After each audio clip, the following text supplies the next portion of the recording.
So hi, welcome to my YouTube channel. Hi Umar. And आज जो हम डिस्कशन करने वाले हैं वो कुछ ऐसा डिस्कशन है जो एक स्टूडेंट की लाइफ से बहुत ज़्यादा टच करता है, बहुत इंपॉर्टेंट है। क्योंकि हर टाइम जो आपकी लाइफ में जो मतलब एज अ स्टूडेंट मेरी भी लाइफ में जो हमेशा डर होते हैं, जो फियर्स होते हैं, उनको हम ओवरकम कैसे करें। हमें हमेशा मार्क्स का डर रहता है, हमें अपने करियर का डर रहता है, हमें टीचर्स का डर रहता है, हमें इवन हमें अपनी सोसाइटी में रैपो का डर रहता है। तो इन सब सारे डरों को हम कैसे ओवरकम कर सकते हैं। और अगर मैं आपसे एक क्वेश्चन करूं, भाई अगर मैं आपसे एक नॉर्मल सा क्वेश्चन करूं, क्या डर के कभी आपने कुछ सीखा है? क्या डर के एक इंसान डर के कुछ सीख पाया है? लेकिन लेकिन अगर यही क्वेश्चन आप अपने आप से करो अब, कि आपने कभी बिना डरे पढ़ाई करी है? भाई आप पढ़ाई करने कब बैठते हो? आप जब बैठते हो जब आपके एग्जाम आते हैं। पढ़ाई इवन जो बच्चा बिल्कुल नहीं पढ़ता वो भी बुक खोल लेता है। उसके पीछे रीजन क्या है? उसके पीछे रीजन यही है, जो हमारा एजुकेशन सिस्टम है वो हमें इतना फियर में रखता है कि यार अगर नहीं पढ़ोगे तो फेल हो जाओगे। अगर तुम फेल हो जाओगे तो तुम्हें डिग्री नहीं मिलेगी, और डिग्री नहीं मिलेगी तो तुम्हें जॉब नहीं मिलेगी। So finally they are preparing us for the job. Okay, तो एक ये पॉइंट है जो हमारे माइंड में इन द बिगनिंग, मतलब बिगनिंग से ये पॉइंट हमारे माइंड में डाल दिया जाता है। और गलत भी नहीं है भाई, अच्छी जॉब आप करें, भाई अच्छी चीजें करें, लेकिन उसके पीछे कुछ रीजन होगा। अच्छी जॉब कैसे मिलेगी और मिल क्यों नहीं पा रही? अगर ऐसा है तो एवरी ईयर कितने लोग इंजीनियरिंग और एमबीए से निकलते हैं? क्या हर कोई अच्छी जॉब कर रहा है? नहीं कर रहा ना। तो उसके पीछे कुछ तो रीजन होगा, और कुछ लोग जो अच्छी कर रहे हैं उसके पीछे भी कुछ रीजन होगा। तो यही मैं आज इस वीडियो में डिस्कस करने वाला हूं आपसे। तो अगर ये पॉइंट आपको क्लियर आउट करना है अपना, कि क्या रीजन है ऐसा कि जिनको अच्छी मिल जाती है जॉब और कुछ लोग होते हैं जिनको कुछ नहीं मिल पाता। बीटेक क्यों बदनाम है, एमबीए क्यों बदनाम है, क्यों, मतलब क्या रहा है सिस्टम में, क्या प्रॉब्लम आ रही है? तो आज ये मैं आपसे डिस्कस करने वाला हूं, जिसके बेस पे आप अपनी लाइफ का खुद डिसीजन ले सकते हैं, और जो बहुत इंपॉर्टेंट हो सकती है वीडियो आपके लिए। और ये मैं आपसे इसलिए डिस्कस करना चाहता हूँ क्योंकि ये सारी प्रॉब्लम्स मैंने जो एक्सपीरियंस बियर करा, जो मैंने अपना एक्सपीरियंस देखा अपनी कॉलेज लाइफ में, वो सब मैं आज आपको बताने वाला हूँ। और काफ़ी इपिक रहा मेरा एक्सपीरियंस, और काफ़ी चीज़ें अच्छी रही। लेकिन जो डर के कभी पढ़ाई नहीं होती। डर के कभी आप इतना अच्छा कुछ सीख नहीं पाएंगे, और हमारा एजुकेशन सिस्टम हमें वैसे ही सिखाता है, और इसीलिए हम कहीं ना कहीं लैग कर रहे हैं। देखिए, सबसे पहले मैं कुछ आपको अपने बारे में बताता हूँ। कुछ स्टोरीज हैं ऐसी जो मतलब आप कुछ वहां से शायद रिलेट कर पाए। पहली चीज तो ये है कि मैं कोई इंटेलिजेंट नहीं हूँ। मैं बहुत एवरेज स्टूडेंट, और कोई इतना ज़्यादा इंटेलिजेंट कोई बंदा नहीं हूँ मैं। नॉर्मल हूँ मैं। लेकिन हाँ, मुझे जो जो लोग टॉप करते हैं उनसे मैं इंस्पायर्ड होता हूँ कि यार यार बंदा कर कैसे लेता है। भाई हमें अपने ऊपर भरोसा है कि अगर हम कोई भी काम कर रहे हैं या कोई भी चीज़ कर रहे हैं तो हम नॉर्मली करेंगे। बट यस, मेरा जो की रोल है वो है hard working with smart working. Okay, so basically होता क्या है यार? देखो, होता कुछ नहीं है। होता ये है कि हम भी देखते थे कि हमारे भाई जो टॉपर्स लोग होते थे, हम ये देखते थे कि यार ये लोग कर कैसे लेते हैं। उनकी हमें पहचान कैसे होती थी? उनकी पहचान ऐसे होती थी कि वो एग्जाम में एज इट इज लिख के आते, एज इट इज। लेकिन हमें अपने ऊपर भरोसा था कि हम जो लिखेंगे वो इधर उधर की कहानियां होंगी, और कुछ मिक्सअप होगा, कुछ किसी आंसर का कोई पार्ट होगा, किसी आंसर का कोई पार्ट होगा। लेकिन जब मैं अपने एग्जाम में बैठता था और आगे पीछे देखता था कि भाई कोई अगर अच्छा बच्चा बैठा है या कुछ टॉपर बैठा है, तो अगर वो दिखाता था तो हमें अपने ऊपर भरोसा नहीं था। हम क्या करते थे, यार उसका कॉपी मिल जाए तो बहुत मजा आ जाएगा। तो ये क्या था? ये एक दूसरे पे कॉन्फिडेंस था। हम क्या कर रहे थे, उस चीज को ग्रैम्प अप करने की कोशिश कर रहे थे, और वो क्या कर रहा था, वो उस चीज को एंजॉय कर रहा था। अब आई डोंट नो कि यार वो कैसे कर रहा था, बिल्कुल एज इट इज कैसे लिख देते थे वो लोग, या मतलब हो सकता है उनका इंटरेस्ट हो उस चीज में। मैं उसका नहीं कह सकता। क्योंकि मेरा जो जर्नी रहा, जो मैं एक कॉन्वेंट स्कूल का पढ़ा हुआ एक स्टूडेंट हूँ, फिर कॉन्वेंट से मैं डीपीएस अलीगढ़ आया और डीपीएस अलीगढ़ में मैं वहाँ से थोड़ा सा इंस्पायर्ड हूँ। मैं जब कॉन्वेंट से आया तो बहुत ज़्यादा एक नॉर्मल स्टूडेंट था, कोई एज सच इतना ज़्यादा वो नहीं था कि मैं बहुत बड़ा टॉपर हूँ या कुछ भी हूँ, ऐसा कुछ भी नहीं था। फिर मैं जब डीपीएस में आया, मैंने 1-2 साल देखा कि यार बच्चे लगे हुए हैं यहाँ पे, काफ़ी अच्छे बच्चे हैं और काफ़ी लगा हुए हैं यहाँ पे पढ़ाई को लेके।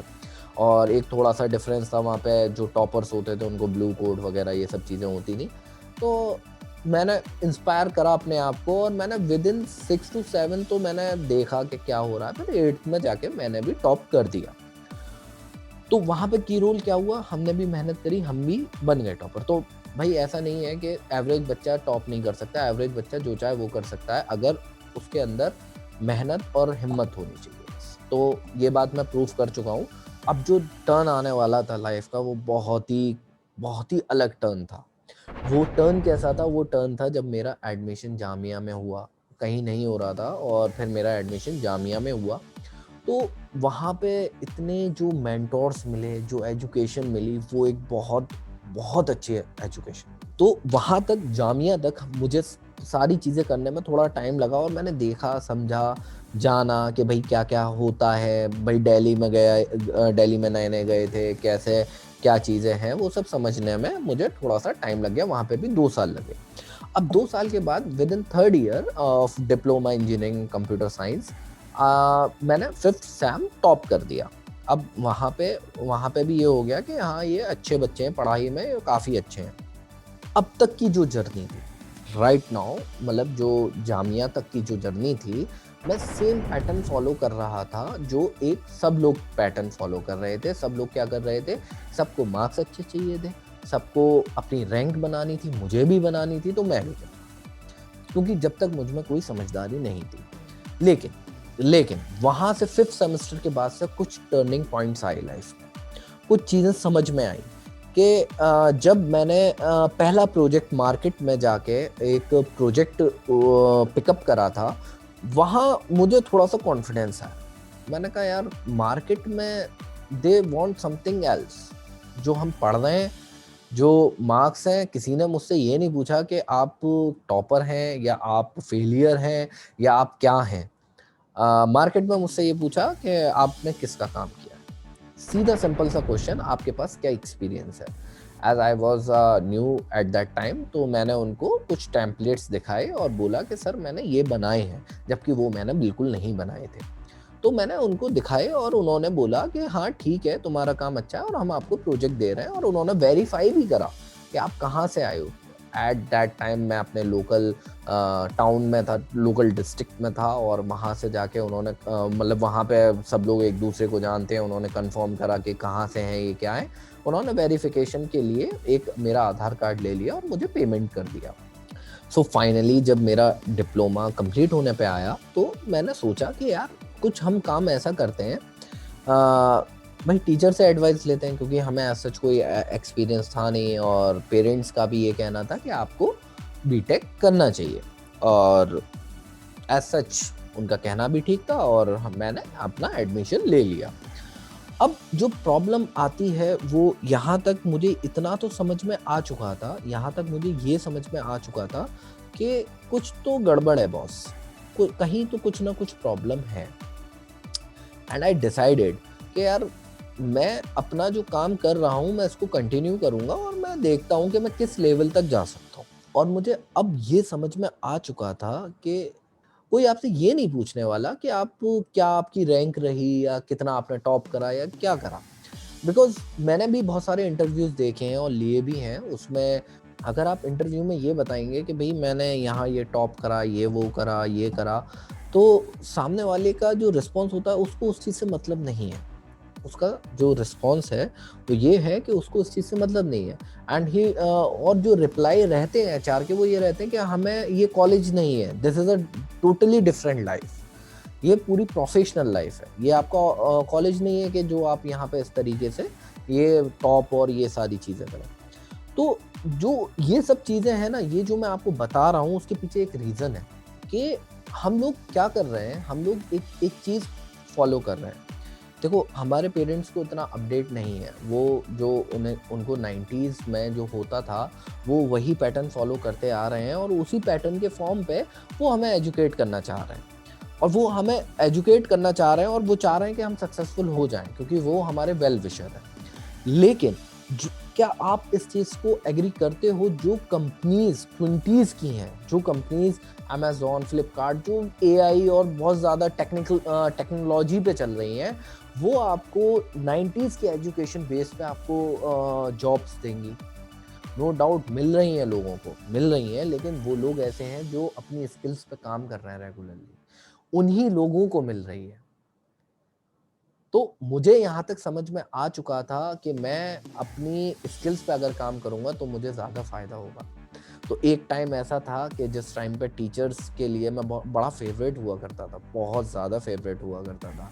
टीचर्स इवन मेरी बहुत बॉन्डिंग भी थी, बहुत सारी चीज़ें थी। लेकिन अब जहाँ पर मैं हूँ, वहाँ पर मैं आप कह सकते हो कि मैं बिल्कुल बैक हो चुका हूँ। मतलब इतना ज़्यादा, मतलब ये जो इन्वॉल्वमेंट है जो मेरा कम हुआ, वो इसीलिए हुआ क्योंकि मुझे समझ में आया कि मेरा जो इन्वॉल्वमेंट है वो मेरा टाइम कहाँ सही इन्वेस्ट होना चाहिए और उससे मेरा क्या फ़ायदा है। और जो मेरा कम इन्वॉल्वमेंट हुआ उसके पीछे रीज़न यही था। जो बीटेक में मेरा कम इन्वॉल्वमेंट हुआ, इवन टीचर्स को अब ये लगता है मैं डिफ़ॉल्टर हूँ या, और आई डोंट केयर, मुझे कोई फ़र्क नहीं है, क्योंकि मुझे पता है कि मैं क्या कर रहा हूँ और मुझे अपनी लाइन डिफाइंड है और मुझे अपने कॉन्सेप्ट सारे क्लियर हैं। तो आई डोंट केयर कि भाई वो लोग क्या सोचते हैं, और भाई वो हमें तैयार कर रहे हैं, उनकी गलती नहीं है। वो हमें किस लिए तैयार कर रहे हैं, वो हमें एज अ जॉब तैयार कर रहे हैं, क्योंकि जॉब में पूछा जाएगा कि भाई आपकी डिग्री में क्या मार्क्स थे, आपके आपके कितने नंबर थे और आपने कैसा, मतलब क्या क्या किया। भाई हम भी पूछते हैं, हमारे यहाँ कोई अगर जॉब के लिए आता है तो हम भी पूछते हैं।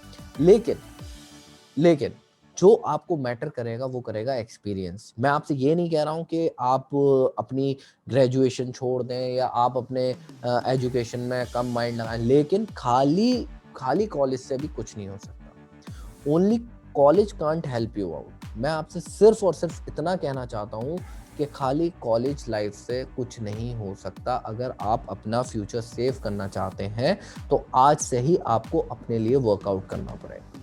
और जो मैं 90s और 20s का एग्जांपल दे रहा हूँ, ये मेरा एक प्रोफेसर से इस पे बात भी हुई थी कि वो मतलब कुछ बात बोल रहे थे कि भाई जो ऑनलाइन ये जितने भी कॉलेज ड्रॉप आउट होते हैं, ये सब चीज़ें होती हैं, वो बस उसमें से कुछ ही लोग कुछ कर पाते हैं, वरना बाकी के कुछ नहीं कर पाते।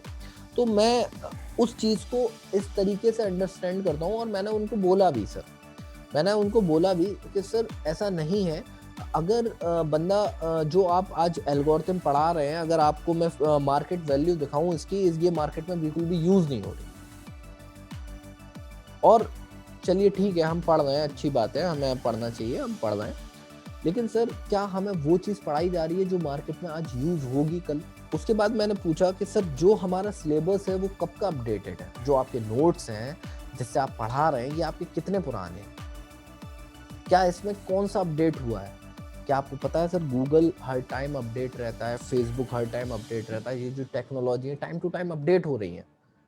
लेकिन what we are doing, we are following the patterns of पुराना जो कोर्स चलता आ रहा है यार, हम उसको फॉलो करते आ रहे हैं और हम उम्मीद कर रहे हैं कि हमें जॉब जो मिले वो नई कंपनीज, 20s की कंपनीज में मिले। तो हाउ इट इज पॉसिबल? ये चीज पॉसिबल तब हो सकती है जब आप कॉलेज, देखिए कॉलेज में मना नहीं कर रहा कि आपको कॉलेज नहीं करना है, आप कॉलेज करिए, वो आपकी बेसिक प्रिंसिपल्स बना रहा है। बेसिक प्रिंसिपल मींस 2+2 सिखा रहा है आपको, कितना होता है, 4 होता है। लेकिन आपको आगे चलने के लिए, आगे बढ़ने के लिए आपको मार्केट को समझना पड़ेगा, आपको ये जानना पड़ेगा कि आपको एक्स्ट्रा स्किल्स पर वर्क करना पड़ेगा, तब आपकी वैल्यू होगी। और कुछ करना चाहते हो तो मैं सीरियसली बोल रहा हूँ, आज से ही शुरू करना पड़ेगा। आप कॉलेज की किसी भी फेस लाइफ में हो, दैट डजंट मैटर। आप टॉपर नहीं हो, दैट डजंट मैटर, कोई प्रॉब्लम नहीं है। आप एवरेज स्टूडेंट हो, अच्छी बात है। आपकी अटेंडेंस पूरी नहीं है, कोई प्रॉब्लम नहीं। बस आपकी स्किल्स पे आपका वर्क होना चाहिए। जो आपकी स्किल्स और जो आपका एक्सपीरियंस पूछा जाएगा, तो अगर आपके पास एक्सपीरियंस अच्छा होगा तो आपको टॉपर के बराबर रखा जाए। आपके पास अगर टॉपर से ज़्यादा एक्सपीरियंस है तो आपको पहले काउंट किया जाएगा. That I gain experience while handling 10 to 15 employees in my office in Catnix India Private Limited from 2017. I started work from 2017 and registered my company Catnix India Private Limited on 2019. And right now I am handling projects from USA, from UAE, and multiple clients from India also, and we are delivering services. And in future also मैं एक course भी launch करूंगा जिसमें आप लोगों को बहुत help होगी कि एक आप अपना करियर कैसे सेट कर सकते हैं डिजिटली, कैसे आप सारी चीज़ें, अगर आपके पास वो स्किल्स हैं तो आप किसी भी एंगल, किसी भी कोर्स में है तो आपको वो कैसे हेल्प आउट करेगा. आप जॉब कर रहे हैं तो भी वो आपको हेल्प आउट करेगा कि आपको किस तरीके से अपनी जॉब अच्छी करनी है, या फिर अगर आप बिजनेस करना चाहते हैं तो उसमें भी आपको हेल्प आउट करेगा. एक्चुअली आपको एक सीधा सिंपल रास्ता दिखाएगा. सो होप सो ये वीडियो आपके लिए अच्छा रहा होगा और आपको कुछ चीज़ें समझ में आई होंगी कि क्या रियलिटी है और क्या अजम्पशंस हैं, क्या फियर है. देखिए, डरना आपको नहीं है. अगर आप डर के पढ़ाई करेंगे तो आप कोई भी चीज़ नहीं सीख पाएंगे. अगर आप इंजॉय करके सीखेंगे, एज ऑफ नाउ मेरा क्या है, हैबिट है कि यार मुझे इस फील्ड में और जाना है और पढ़ना है, तो मैं वहाँ पे कुछ सीख रहा हूँ और मैं आपको बता भी पा रहा हूँ.